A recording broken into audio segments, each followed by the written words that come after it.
voudrais poser une question commune à énormément de chercheuses et de chercheurs, quel que soit leur domaine de compétences. Mais qu'est-ce que je fais là? Voilà peut-être la question de recherche la plus importante de ta carrière. Pourtant, on est censé savoir pourquoi on est là, non? On arrive avec un projet de recherche précis, une vision détaillée des moyens à mettre en œuvre pour atteindre nos objectifs, le tout soigneusement échelonné grâce à un calendrier raisonnablement ambitieux. Fondamentalement, on est toutes et tous là parce que la passion de la recherche nous consume.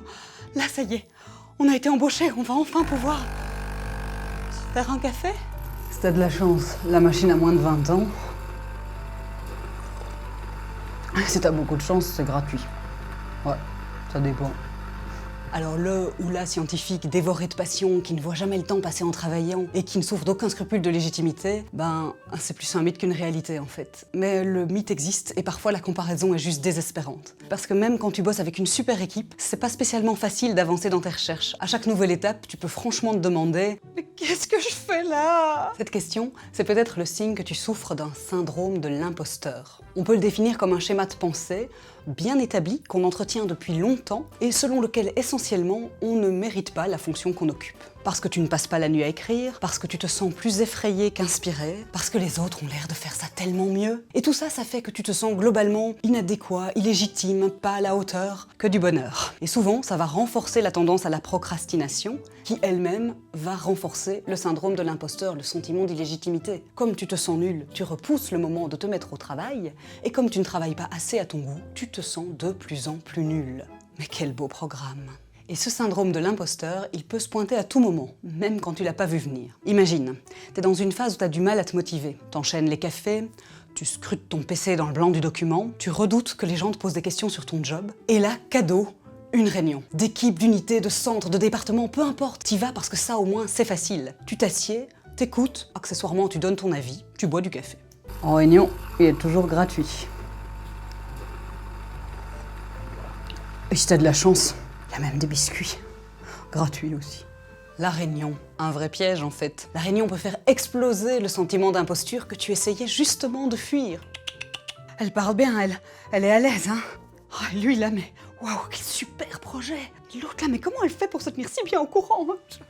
Là, c'est le moment de te rappeler quelques trucs de base. Premièrement, tu peux ajuster un peu tes pensées pour éviter de tourner en boucle dans une espèce d'autoflagellation mentale qui ne profite à personne en fait. Te dire « c'est l'horreur, on n'aurait jamais dû m'engager, je suis une fraude ».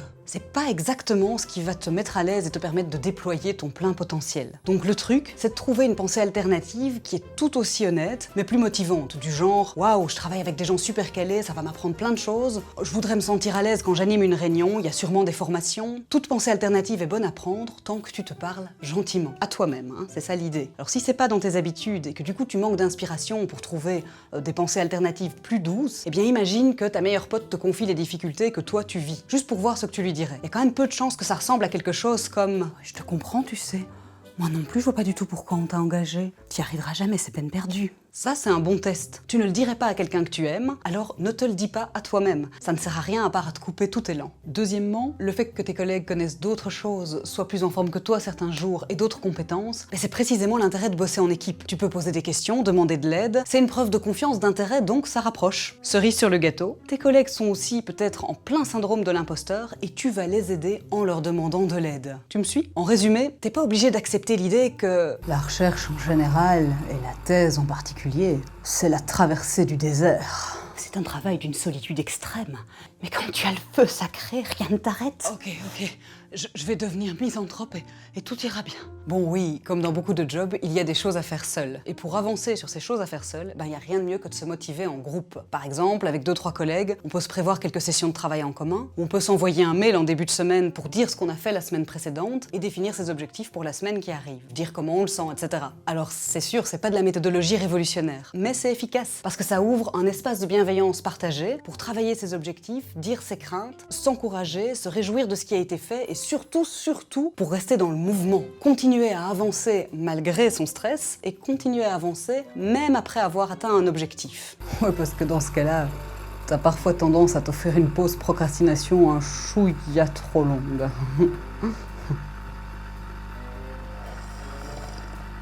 Bref, si tu te demandes justement ce que tu fais là, n'en tire peut-être pas tout de suite la conclusion que tu ne devrais pas être là. Tu es peut-être juste en train de développer un syndrome de l'imposteur, et ça pourrait être intéressant de faire la clarté là-dessus avant de prendre des grandes décisions. En descriptif de la capsule, il y a des ressources qui peuvent aider, et aussi un lien vers un formulaire si tu veux suggérer un thème pour une future capsule sur les tragédies de la vie académique, ou pour toute remarque sur le projet en général. En attendant, si t'as écouté jusqu'ici, t'as bien mérité un petit café, peut-être même un biscuit.